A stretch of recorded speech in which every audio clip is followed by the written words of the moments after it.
귀한 찬양 감사드립니다. 김현서 집사님이 한쪽 손가락 수술하시고 8월 25일인가 두 번째 수술한다고 그렇게 들었습니다. 오늘은 저기 시부모님 댁 거기 가신 것 같은데요. 뉴욕에 가신 걸로 알고 계십니다. 근데 하나님께서 그런 줄 아시고 우리 또 새로운 반주자를 임시로 이렇게 우리 서지화 자매 스틴트 학생인데 보내주셨습니다. 물어봤더니 미국 가서 반주하게 해달라고 기도했다 그러더라고요.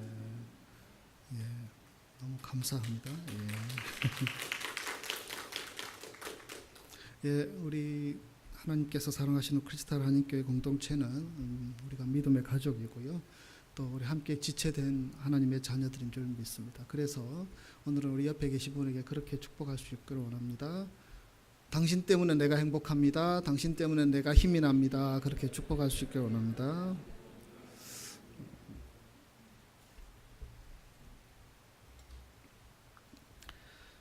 어릴 때 학교나 교회에서 친구들끼리 모여서 놀이를 하면서 놀이에 지거나 또 벌칙에 걸리면 저를 보셔야 되는데요. 손가락으로 이렇게 손목을 때리는 그런 기억들이 있으시지요. 예, 그런 놀이를 했었습니다. 그래서 벌칙에 걸리거나 또 지는 경우에는 한 대 맞아야 했습니다. 처음에는 가볍게 때립니다. 하지만 하다 보면 손에 조금씩 힘이 들어갑니다. 여러분 이게 꽤 아프거든요. 이게 체중을 실어서 때리면 아주 아픕니다. 근데 보통 그렇습니다. 내가 때린 강도랑 맞은 사람의 강도는 좀 다른 것 같습니다. 자신이 때린 것보다 내가 더 세게 맞았다 생각이 되면 좀 더 강도가 높아집니다. 그래서 세게 때리게 되죠. 점점 감정이 섞이게 되는 경우죠. 나중에는 더 힘껏 때리게 되고 또 어떤 경우는 같이 이렇게 있다가 여자아이들이 울고 그냥 나가버리는 경우도 있고 또 싸움이 나기도 합니다. 제가 싸웠다는 것은 아닙니다. 물론 내가 받은 만큼 상대방에게 돌려준다 이 마음들이 있는 것 같은데 그게 생각보다 쉽지 않습니다. 내가 받은 게 있지만 내가 돌려준 것을 상대방은 더 큰 것으로 받아들이는, 그래서 별로 이렇게 벌칙으로 때리는 것을 하는 것은 좀 위험하구나 이런 생각을 했던 기억이 있습니다. 누가 내게 그리 했기 때문에 받은 만큼 돌려주겠다라고 생각은 하는데 참 이거 쉬운 일이 아닙니다. 우리는 지난 2주 동안 우리 하늘 아버지께서 온전하심과 같이 우리도 온전하라라는 말씀을 가지고 마태복음 5장의 말씀을 함께 살펴보고 있습니다. 여러분 이번 한 주는 그렇게 기도하셨습니까? 이번 한 주는 어떻게 그 온전함에 대해서 여러분 스스로에게 도전해 보셨습니까? 우리 크리스탈 교회에 속한 모든 권속들이 주님 안에서 온전하여질 수 있기를 원합니다. 그리고 여러분 온전하기 위해서 기도할 수 있는 자 되기를 원합니다. 그리고 우리가 온전하기 위해서 하나님 말씀, 여러분 하나님의 말씀을 우리가 순종하며 붙들고 나아갈 수 있는 자 되기를 원합니다. 오늘은 세 번째 시간으로 오늘 본문의 말씀, 특별히 오늘 본문의 말씀은 어떤 인간의 이기심에 대한 말씀이라고 할 수 있습니다. 인간이 가지고 있는 죄는 보통 세 가지 형태로 나타나죠. 첫째로는 욕심. 그것을 우리가 지난주 시간에 다루었고요. 지난주에는 교만에 대해서 다룬 것입니다. 우리가 맹세에 대해서 얘기했었죠. 우리가 하나님이 될 수가 없고 우리를 스스로 제한할 수 있는 그런 모습들. 그리고 오늘은 이기심에 대한 말씀입니다. 이기심. 사탄 마귀가 이 세상 역사와 모든 인생을 자기 마음대로 그렇게 다루어온 가장 좋은 방법, 가장 많이 쓰는 방법 중에 하나입니다. 지금도 이 세상의 죄의 질서를 떠받치는 중요한 것이 바로 사람의 이기심으로부터 기인합니다. 인류의 역사 속에 수많은 전쟁이 있었지요. 다 이기심 때문입니다. 손해보기 싫고 지기 싫고 나를 드러내고 싶은 이기심. 인간 사회에 수많은 나타나는 미움이나 증오나 살인, 사건 모두 이기심 때문입니다. 부부지간에도 이기심 때문에 큰 문제가 생기고 교인 상호 간에도 이기심 때문에 결국에는 더 큰 어려움이 생기는 경우들이 종종 있지 않습니까? 인간의 역사 속에 뭐 강한 자가 약한 자를 지배하는 경우, 이 모든 것도 이기심 때문이죠. 그리고 불평등, 잔인한 질서를 용인하고 자기 중심적인 자기 이기적인 생각으로 살려고 하는 인간의 그 마음들 때문에 세상에 수많은 문제들이 그대로 드러나고 있는 것입니다. 사탄 마귀는 끊임없이 우리가 가지고 있는 이 이기심, 이것을 이용하여서 우리에게 속삭입니다. 우리 마음속에 있는 나도 모르게 자동적으로 이렇게 역동하는 자기 중심적인 생각, 이기적인 생각을 이용하여서 우리를 분노하게 합니다. 열받게 하죠. 우리를 미워하게 합니다. 따지게 만듭니다. 그리고 결국 그 이기심의 결과들로는요, 우리의 신앙과 우리의 삶이 병들고 무너질 수 있다라는 것입니다. 교회는 원래 하나님의 사랑을 경험한 사람들의 신앙 공동체이죠. 하지만 뭐 우리는 모르지만 세상 사람들은 이 교회가 사랑의 공동체라고 생각하는 사람들은 많지 않은 것 같습니다. 교회 내에서도 미움과 갈등과 원망과 분열이 지속적으로 일어나죠. 뭐 가정은 어떻습니까? 가정도 마찬가지죠. 참 내가 사랑하고 내가 서약까지 했던 내 배우자, 내 자녀들, 이 가정 공동체, 형제 속에서도 이런 일들, 이기심 때문에 일어나는 일들이 얼마나 많은지 모릅니다. 말씀도 듣고 성경도 공부하고 하나님의 일을 위해서 헌신하고 봉사도 하면서도, 그러면서도 어떤 이기적인 마음이 딱 생기게 되면 삶의 방향이 달라집니다. 이리 가다가 그 마음 때문에 내 삶이 틀어지는 경우들이 얼마나 많은지요. 내가 은혜 받은 것보다, 내가 붙들고 있는 내 소신보다, 내가 사랑하고 있는 관계보다, 내가 아끼는 것들보다, 공동체보다 이기적인 그 마음이 더 크게 영향을 끼쳐가지고요, 결국에는 갈라지게 만들고 미워하게 만들고, 그래서 결국에는 이 이기심이라는 것이 모든 것의 승자가 되어버리는 그런 것이 우리에게 보여지지 않습니까? 인간의 이기심은 여러 가지로 가장을 하여서 영향력을 끼치고 있습니다. 자신도 자신 안에 있는 이기심을 깊이 보지 못한 채 말입니다. 결국 여러분, 이 이기심을 극복하지 못하면, 이기심을 이기지 못하면 우리의 신앙이라는 것이 얼마나 허약한지를 우리는 알아야 합니다. 이기적인 마음 그대로 가진 채 참된 신앙인의 모습을 지키는 것은 불가능한 것임을 우리는 알아야 합니다. 우리가 이기심을 극복하고 이겨야 합니다. 그러기 위해서 성경 말씀은 우리에게 교훈하고 있는데요, 두 가지 접근으로 우리에게 말씀하고 있습니다. 첫째로는 좀 방어적인 측면에서 주님은 먼저 말씀하십니다. 방어적인 측면. 그러니까 사탄 마귀가 우리를 자극하여서 우리의 이기심, 우리의 자기 중심적인 생각을 발동시킬 때 그 공격에, 그 괴계에 넘어가지 말라. 그 게임에 빠지지 말라. 피하라. 이런 말씀입니다. 여러분, 이기심은 자기 보호 본능에서 출발하게 되죠. 그것이 발동할 때에 우리는 우리 스스로를 지키고 싶어 합니다. 그런데 그것을 마귀는 자극하게 되지요. 그 자극 때문에 우리는 그 이기심, 자기 중심적인 생각에 딱 갇혀서 다른 것들이 보이지 않게 됩니다. 그래서 서두에 말씀드렸죠. 하나님의 말씀도 그 이기심을 뚫고 들어갈 틈이 없어 보입니다. 사랑해야 될 대상, 지켜야 될 공동체, 이 이기적인 마음들이 다 이렇게 막아버리고 가두어버리는 것을 보게 됩니다. 그러면 우리는 어떻게 그 자극에 넘어가지 않고 우리 자신을 지킬 수 있을까? 특별히 오늘 보면 39절에는 이런 말씀들을 주시고 있습니다. 39절, 나는 너에게 이르노니 악한 자를 대적하지 말라라는 말씀이 기록되어 있습니다. 악한 자를 어떻게 하지 말라고요? 대적하지 말라. 이것은 뭐 마귀를 대적하라라는 말씀이 있지만 이 말씀과 상충되는 것은 결코 아닙니다. 악한 자를 대적하지 말라라는 것은요, 악한 상황, 악한 자가 있을 때에 그것을 방치해 두고 내버려 두라라는 말씀은 결코 아닙니다.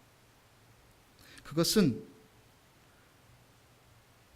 우리에게 다가오는 그것이 악이라고 느낄 때에, 그것을 알 때에 우리가 일일이 그것에 대해서 반응하지 말라라는 것입니다. 우리가 반응을 하면 이기심이 발동하고 자기 중심적인 생각이 발동하게 됩니다. 그리고 그것이 관계를 허물게 되고 죄를 짓게 되고 교만하게 되고 하나님 앞에 범죄하게 된다는 것입니다. 그래서 우리를 자극하는 것이 무엇이든 그 결과가 뻔하게 드러나게 된다면, 여러분 부부지간에 그럴 때 있지 않습니까? 이 일로 우리가 감정이 상하고 마음이 상한데 그대로 내버려두면 참 어려워지는데도 뻔히 결과를 알면서도 분노하게 되고 화나게 되고 싸우게 되고, 그래서 가정이 엉망이 되는 경우들 분명히 있지 않습니까? 악한 말들, 우리를 미혹하는 어떤 이기심을 자극하는 것들이 우리를 공격할 때에 이거는 우리를 공격하는 것이구나 라고 생각하고 반응하지 말라는 것입니다. 피하라는 것입니다. 미워하라고 분노하라고 이기심을 자극하여서 가정을 깨고 교회를 깨고 내 신앙을 깨버리라고 요구하고 있는 그 자극을 우리가 알아서 피하거나 넘어가지 말고 그것을 지키라는 말씀입니다. 본문에서는요, 구체적인 4가지 예를 설명하고 있습니다. 구체적인 예들을 보면 첫째로 이런 말씀이 있습니다. 누구든지 내 오른뺨을 치거든 왼편도 돌려대며. 혹시 이렇게 해본 적 있으십니까? 예전에 제가 주일학교 다닐 때 이거 연습해 본 적 있습니다. 연습하다가 싸워버린 경우도 있습니다. 오른뺨 치는데 왼뺨을 돌려대다가. 어떤 사람은 오른뺨을 착 치면 그래 왼뺨도 쳐봐 하면서 탁 돌려댑니다. 이건 분노의 표현이죠. 이렇게 하라는 말씀이 아니죠. 뺨을 쳤어? 그래 날 죽여봐. 이렇게 반응하는 경우도 본 적이 있습니다. 그것은 이 말씀의 의미가 아니죠. 그게 그럼 무슨 뜻이겠습니까? 그것은 누가 내 오른뺨을 착 때리는 순간에 내 분노가 폭발하여서 그 사람의 뺨도 후려치고 싶은 그 반응, 그 충동에 넘어가지 말라는 것입니다. 방어하라는 것입니다. 내가 분노의 자극에 대해서 분노로 대응하는 그 순간에 우리는 끊임없이 우리 어떤 영적인 우리 자신의 정체성의 혼돈 속으로 빠져들 수밖에 없습니다. 그래서 그 악의 노름에 우리가 휩쓸리지 말고 우리를 지키라는 말씀입니다. 예전에 제가 학교 다닐 땐 참 좋은 선생님도 있었지만 나쁜 선생님도 있었습니다. 저는 그렇게 표현하고 싶습니다. 그런 선생님은 참 나쁜 선생님입니다. 어떤 친구들이 수업 시간에 무엇을 잘못을 했습니다. 그럼 두 친구에게 나오라고 그럽니다. 그리고 이런 벌칙을 내립니다. 서로에게 때리라고. 그것도 아주 비열한 짓이죠. 아주 나쁜 짓입니다. 그렇게 해서는 결코 안 되지요. 그런데 처음에는 장난처럼 보입니다. 그래서 툭 칩니다. 그러면 서로 웃으면서 나도 툭 치게 되고. 근데 선생님이 그것을 놔두지 않습니다. 화를 내고 너네가 지금 잘못해서 벌을 받는데 그렇게 할 수 있냐고 따집니다. 세게 때립니다. 이 녀석이 나한테 세게 때려? 그러면 이제 주먹에 힘이 들어가고, 아까 손가락 때릴 때, 손목을 때릴 때 상황과 비슷한 상황이 전개되어 버립니다. 옆에 있는 아이들은 보고 웃고 즐기고 있습니다. 선생님도 그것을 보고 이상한 미소를 짓고 있습니다. 아주 안 좋은 상황이죠. 서로 박수치고 난리입니다. 나중에 그 두 친구는 감정이 상해서 친구 사이도 끊어지는 경우들도 본 적이 있습니다. 여러분, 누군가에게 우리가 무엇을 갚아줘야 된다고 생각할 때에 이런 장면들을 한번 떠올려 보셔야 합니다. 그것은 마귀의 계계이며 우리의 가정을, 우리 교회를, 우리의 공동체를 파괴하기 위해서 우리를 미혹하게 만드는 괴계라는 사실입니다. 우리가 거기에 맞춰서 반응하는 것은요, 선생님의 장난에 놀아나는 학생과 무엇이 다르겠습니까? 그 학생들은 어쩔 수 없이 그렇게 한다고 하지만 우리가 왜 그들의 노름에 놀아나야 하겠습니까? 우리는 그리스도인이며 하나님의 자녀들인데. 다음으로 속옷을 가지고자 하는 자에게 겉옷까지 가지게 하며라고 기록되어 있습니다. 이 속옷과 겉옷의 문제에 있어서 이 겉옷은 종종 송사의 대상이 됩니다. 예를 들어서 내가 저 사람에게 받을 게 있고 빚이 있으면 그 겉옷을 가지게 해달라고 재판을 겪는 경우들이 있었습니다. 왜냐하면 겉옷은 꽤 가치가 나갔거든요. 근데 속옷은 별로 가치가 나가지 않습니다. 근데 속옷을 달라고 요구하는 그 요구는 어떻게 보면 참 비열한 요구입니다. 정말 내 형편 알면서 정말 내 모든 것을 다 뺏어 가려고 하는 아주 파렴치한 요구처럼 들려지는 그런 말입니다. 너무한 요구죠.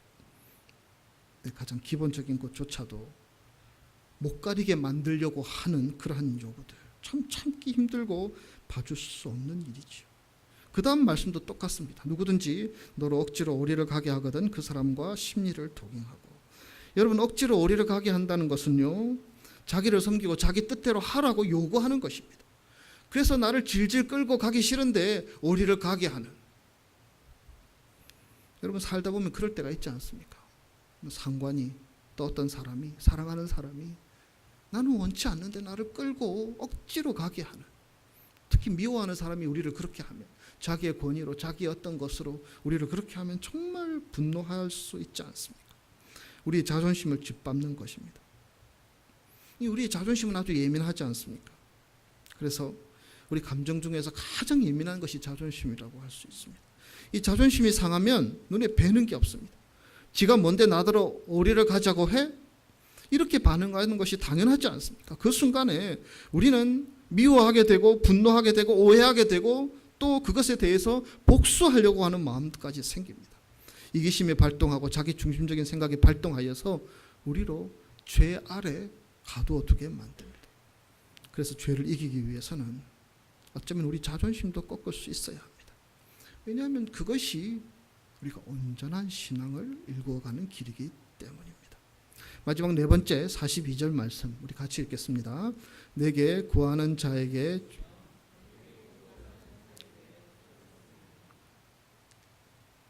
누가 우리에게 와서 무엇을 구할 때, 도와달라고 할 때에 여러분, 도와줄 수도 있고요, 도와주지 않는 것도 정당한 것입니다. 맞습니까? 내가 지니까 도와줄 수도 있고 도와주지도 않을 수도 있다. 그건 정당한 것이지요. 그런데 우리가 그 마음들을 가질 때에 우리에게 나타나는 것은요, 이것은 내 것인데 네 것이 아닌데 라는 생각들이죠. 그리고 그런 생각에 매이지 않도록 조심해야 한다는 것입니다. 여러분, 이 42절의 말씀은 우리가 꾸는 자 입장에서 얘기하는 것이 결코 아닙니다. 그래서 성경에 누가 꾸고자 하면 다 꾸어주라고 했지 않느냐, 당신 나에게 다 꾸어줘야 돼, 이렇게 요구하는 것은요, 성경을 악용하는 것입니다. 반대로 이것은 꾸어주는 자 입장에서 말하는 것입니다. 여러분, 꾸어주는 자의 입장에서도 그 사람의 이기심이 이 상황을 통해서 발동할 수 있다는 것입니다. 내 것 가지고 내 마음대로 할 수 있다는 것입니다. 하지만 우리의 마음의 이기심은 이렇게 우리의 마음들을 가지게 만듭니다. 내가 얼마나 수고하여 얻은 것인데 저 친구는 아무것도 하지 않았으면서 저렇게 하려고 해? 그런 판단들, 그런 정죄들, 여러분, 이런 일들이 우리에게 있지 않습니까? 그만큼 우리의 마음이 또 우리의 신앙이 예민하고 민감해야 한다는 것입니다. 그래서 주님은 이렇게 말씀하십니다. 악한 자를 대적하지 말라. 여러분, 우리를 자극하는 것들이 있는데 그것이 우리를 자극하는 것임을 우리가 알아야 합니다. 그래서 그 자극에 대해서 우리가 이기심으로 자기 중심적인 본능으로 반응하고 대꾸하다 보면 결국에는 내가 무너질 수 있다는 사실을 깨달으라는 주님의 말씀입니다. 그의 모든 대적의 공격을 이기기 위해서 우리는 방어적인 자세를 가지고 피해야 하며, 또 그것이 우리가 그리스도 안에서 온전하여질 수 있는 길이라는 사실을 분명 알아야 합니다. 하지만 문제는 이게 과연 가능하느냐, 이런 것입니다. 대부분의 사람들은요, 살짝만 건드려도 뚜껑이 열리는 경우들이 허다합니다. 여러분, 그렇지 않으십니까? 아주 작은 것들만 툭 쳐도 완전히 내 삶이 무너지고 내가 가만두지 않을래. 수많은 어떤 속에 하나님이 기뻐하시지 않는 감정과 생각들이 막 솟구쳐 오르는 것들을 경험할 수 있습니다. 사랑하는 사람들과의 관계에서도 그렇지 않습니까? 그런데 이 악한 것들이 나를 자극할 때에 거기 넘어지지 않고 우리가 제대로 대응할 수 있을까? 말씀이 좀 부담스럽게 다가오게 되죠. 그런데 주님께서는요, 이렇게 방어적인 말씀만 하신 것이 아니고 적극적이고 공격적인 말씀도 하고 계십니다. 본문 44절 우리 같이 읽겠습니다. 나는 너희에게 이르노니 너희 원수를 사랑하며 너희를 박해하는 자를 위하여 기도하라. 아멘. 이게 무슨 말씀입니까? 예전에 저는 이 말씀 별로 좋아하지 않았습니다. 저만 그런지 모르겠습니다만은 저도 미워하는 사람이 한국에 있을 때 있었고요. 보기 싫은 사람들이 있었습니다.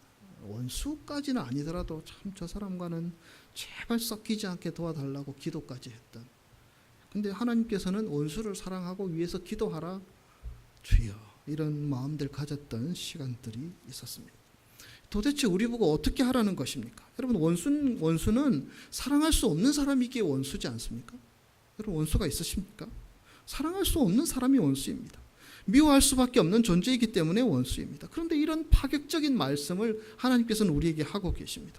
그가 나에게 어떻게 했는데, 내가 그때 어떤 수모를 당하고 어떤 아픔을 당했는데, 그가 나에게 어떤 상처를 주었는데 그들을 사랑하고 기도하라고 우리가 생각할 수 있지 않습니까?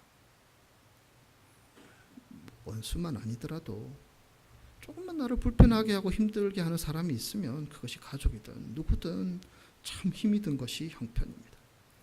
그런데 주님께서는 우리에게 그 말씀 분명히 주셨습니다. 여러분, 이 말씀은 하나님의 말씀입니다. 여러분, 그것을 인정하실 수 있으십니까? 주님은 우리에게 그 말씀만 하신 것이 아니고요, 그렇게 사셨습니다. 예수님께서 십자가에 못 박혀 돌아가실 때 우리 때문에 돌아가셨죠. 자기를 십자가에 못 박는 그 사람들을 향하여서 예수님은 이렇게 말씀하셨습니다. 하나님, 저 사람들은 몰라서 그렇습니다. 저 사람들 용서해 주십시오. 십자가에서 예수님은 그 용서의 모습을 보여주시고 그리고 십자가를 지시며 돌아가셨습니다. 예수님이라면 그럴 수 있지요. 그런데 더 충격적인 것은 여러분, 예수님을 믿고 따르는 제자들, 특별히 예수님의 신앙을 잘 배워서 따랐던 많은 신앙의 선배들도요, 이런 길을 걸어갔다라는 사실입니다. 손양원 목사님, 자기 아들 죽인 사람을 양아들로 삼는 사람, 아들 2명이나 죽였죠. 엘리자베트 엘리어트라는 사람은 아홉가족 선교를 하고 있었는데 자기 남편을 죽였습니다. 근데 대신해서 들어가서 그곳에서 선교하고 복음을 전했던 사람들. 여러분, 그 외에도 수많은 사람들이 이 복음, 이 말씀 붙들고 살았던 신앙의 길을 걸었던 것을 우리는 알고 있습니다. 우리가 인정하지 않을 수 없는 것은요, 원수를 사랑하라는 것은 하나님의 말씀이고 또 그렇게 살았던 사람들이 분명히 있다라는 사실입니다. 우리는 그 말씀이 부담스럽고 짐스럽지만 하나님께서는 그런 사람들을 우리에게 보여주시면서 지금 우리에게 도전하고 있습니다. 하나님께서 주신 그 사랑의 계명들 붙들고 살았던 수많은 사람들, 물론 쉽지는 않았을 것입니다. 그러나 그들이 결단하고 하나님의 뜻을 따라 살아가기로 마음을 정했을 때에 하나님께서 그들을 도와주셨습니다.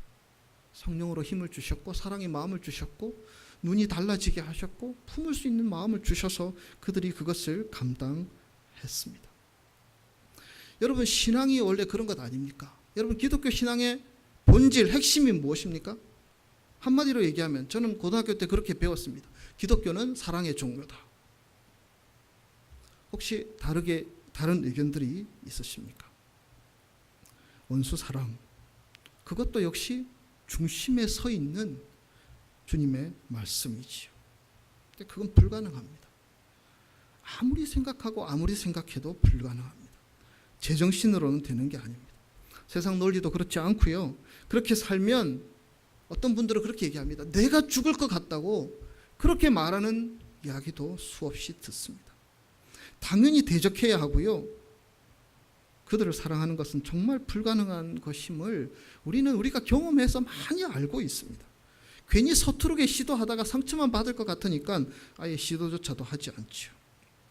그런 우리를 향하여서 주님께서는 본문 48절의 말씀을 말씀하고 계십니다. 그러므로 하늘에 계신 너희 아버지의 온전하심과 같이 너희도 온전하라.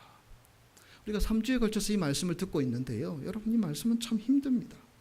불가능한 말씀인 것처럼 보입니다. 그런데 우리가 이 말씀을 함께 나누었죠. 여러분, 우리는 하나님께서 우리가 이 말씀을 붙들고 살아가기에 불가능한 존재라는 사실을 알고 있다라는 데 우리는 주목해야 합니다.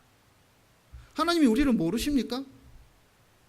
우리가 얼마나 약한 존재이고 얼마나 악할 때도 있다라는 것을 하나님이 왜 모르시겠습니까? 다 알고 계십니다. 그런데 하나님께서 이렇게 우리에게 도전하고 있습니다. 우리에게 능력이 없는 것을 뻔히 알매도 불구하고 그렇게 하라는 것입니다. 마태복음 5장 44절은 쏙 빼고 그냥 지나가도 참 좋을 것 같은데 이 말씀도 우리에게 주시는 말씀이 아닙니까? 하나님의 기대가 무엇이겠습니까? 너희가 불가능하지만 한번 꿈꿔보라는 것입니다. 불가능한 건 나도 알고 있다. 그런데 한번 도전해보라는 것입니다. 불가능한 것 나도 이해한다. 그런데 한번 붙잡아 보라는 것입니다. 그러면 하나님이 하시겠다는 것입니다. 하나님께서 그것이 가능하도록 도와주시겠다는 말씀이 아닙니다.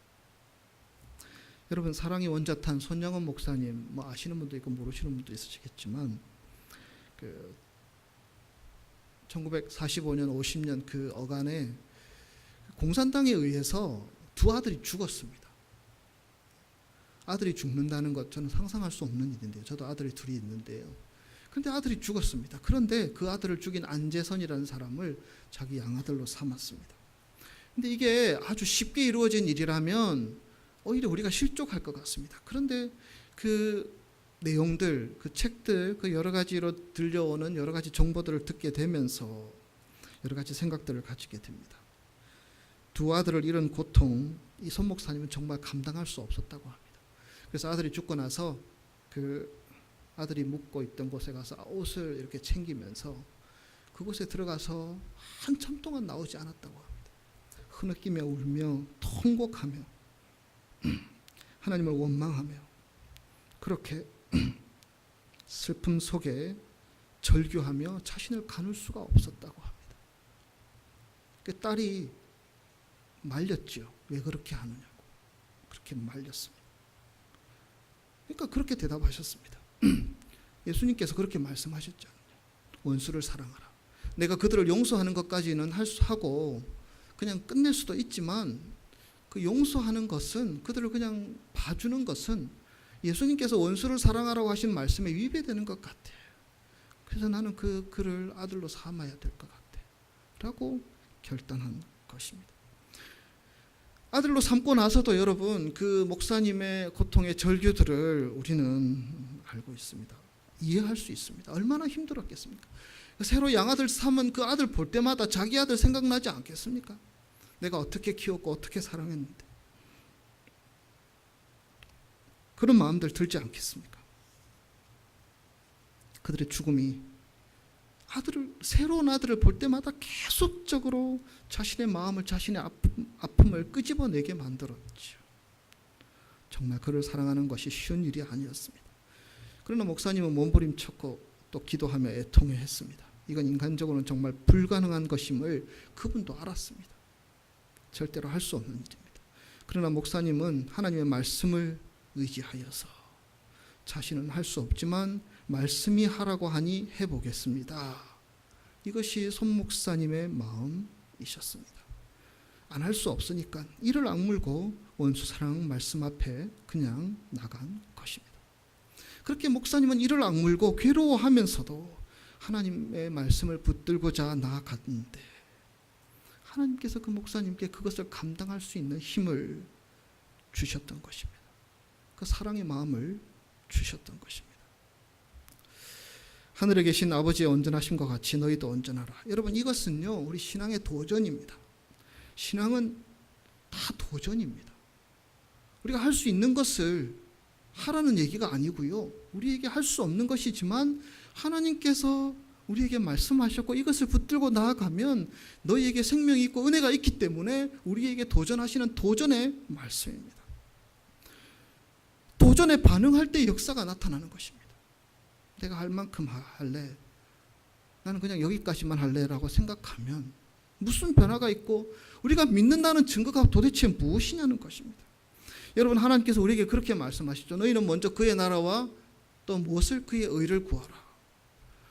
내 앞가름하기도 바쁘고 내 미래 준비하기도 바쁘고 내 자식 챙기기도 바쁜데 하나님께서 기뻐하시는 것, 하나님의 나라 구하라는 것, 이거 바보 같은 생각처럼 보여집니다. 아마 신앙을 가진 우리들에게도 이 말이 영향력이 없게 들릴 수도 있습니다. 그런데 하나님은 우리에게 그렇게 도전하십니다. 먼저 그의 나라와 그의 의를 먼저 구해봐. 그래야면 어떻게 하겠다고요? 이 모든 것을 너희에게 다 주시겠다. 여러분, 이것이 하나님의 도전입니다. 우리가 할 만하기 때문에, 우리가 정말 믿고 따를 만하기 때문에 주시는 도전이 아니라 그것은 힘든 것이지만 그 길이 우리가 사는 길이고 예수님의 능력으로 살아가는 길이기 때문에 우리에게 도전하는 것입니다. 쉬지 말고 기도하라. 기도할 시간이 어디 있어? 여러분, 기도는요, 생명을 걸 때에 제대로 기도가 됩니다. 바쁘죠? 힘들죠? 우리가 기도할 시간이 도대체 어디에 있습니까?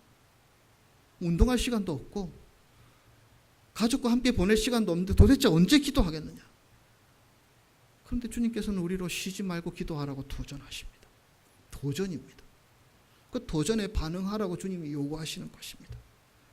마찬가지로 원수를 사랑하라. 하나님께서 우리에게 도전입니다. 네가 신앙이 온전해지기를 원하느냐? 그러면 이 도전에 반응해보라. 여러분, 우리를 미혹하는 수많은 미혹들이 우리에게 있습니다. 우리를 자극하는 수많은 것들이 있어서 그 자극에 넘어가서 우리가 혈기를 부리고 분노하고 관계를 깨어버리고 그런 일들이 얼마나 많습니까? 그런데 거기에 반응하지 말고 하나님께서 우리에게 도전하시는 도전에 반응하라. 주님은 그렇게 말씀하십니다. 그러할 때 하나님의 역사가 나타난다라는 것입니다. 여러분, 믿는다는 것은요, 예수님 안에서 내가 죽었다는 것입니다. 동의할 수 없으십니까? 내가 믿는다는 것은요, 예수님께서 날 위해서 죽으셨고 그래서 나도 죽고 예수님의 능력으로, 이름으로, 은혜로 살아가기를 원합니다. 이게 예수 믿는 것입니다. 혹시 잘못 믿고 계신 분은 있지 않으십니까? 그것이 구원받는 복음의 핵심입니다. 그리고 우리가 그 도전 앞에 반응하게 될 때에 우리가 가진 이기심, 자기를 지키고자 하는 본능, 그것을 극복하고 이겨 나갈 수 있게 됩니다. 여러분, 예수 믿는 사람들에게 있어서 그 한복판에는 십자가가 있어야 합니다. 그 십자가는 나를 위해 목숨까지 버리신 사랑의 상징이기도 하면서 그 십자가가 나의 옛 자아, 나가 죽어버리는, 내가 자아가 죽어버리는 형틀의 의미도 담겨 있다는 사실을 우리는 알아야 합니다. 그것이 신앙의 본 모습입니다. 너희 하늘 아버지께서 온전하신 것 같이 너희도 온전하라. 주님께서 우리에게 주시는 도전 가볍게 버리지 마시기 바랍니다. 여러분, 각자의 삶의 자리에서 하나님은 우리에게 도전하십니다. 그 도전에 반응할 때에 우리가 온전한 그리스도인으로 하나님 앞에 서게 될 줄 믿습니다. 기도하겠습니다.